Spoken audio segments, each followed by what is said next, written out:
Cette actualité vous est présentée en collaboration avec Cryptost Academy.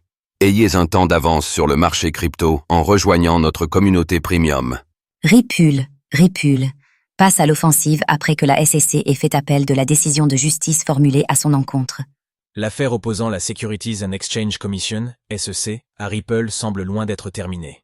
Alors que la SEC a décidé de faire appel de la décision de justice qui avait été prise durant l'été à l'encontre de Ripple, ce dernier a décidé de contre-attaquer.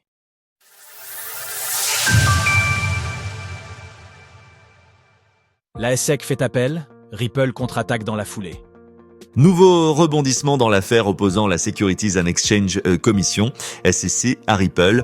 Tandis que la semaine dernière, le gendarme financier américain faisait appel du jugement rendu au mois d'août à l'encontre de l'entreprise crypto, cette dernière a décidé de ne pas se laisser faire. En effet, Ripple a déposé ce jeudi un avis d'appel incident auprès de la Cour d'appel des États-Unis pour le deuxième circuit où peuvent être interjetés les appels.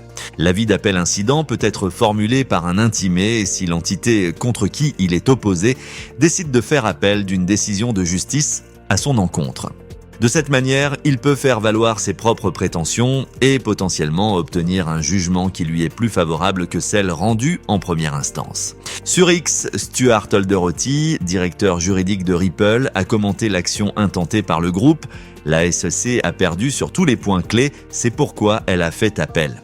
Aujourd'hui, Ripple a déposé un appel incident pour s'assurer que rien ne reste sur la table, y compris l'argument selon lequel il ne peut y avoir de contrat d'investissement sans que des droits et obligations essentiels soient mentionnés dans ce contrat.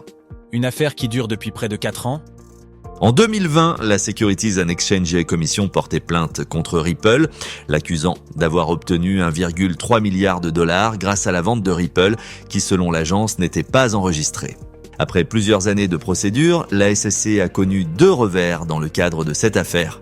Dans un premier temps, en 2023, la juge Annalisa Torres avait refusé de reconnaître la vente de Ripple sur le marché secondaire comme une vente de titres non enregistrés. À cet égard, le régulateur avait tenté d'obtenir un appel interlocutoire afin que cette décision soit révisée, mais là encore, la procédure a été refusée. En août dernier, l'histoire a semblé se répéter lorsque Annalisa Torres a décidé de n'infliger qu'une amende de 125 millions de dollars à Ripple, bien loin des 2 milliards de dollars initialement réclamés par la SEC. C'est après cette nouvelle déconvenue que la SEC a décidé le 2 octobre de faire appel de cette décision auprès de la Cour d'appel des États-Unis pour le deuxième circuit. Stuart Alderoty s'était alors exprimé, considérant cette décision comme décevante mais pas surprenante, laissant envisager que Ripple s'était préparé à cette éventualité. Comme le précise le directeur juridique de l'entreprise, la SEC a déclaré qu'elle ne ferait pas appel de la première décision, selon laquelle le Ripple lui-même ne serait pas une security. Ainsi, seul le 2ND jugement est désormais au centre des débats. Retrouvez toutes les actualités crypto sur le site cryptost.fr.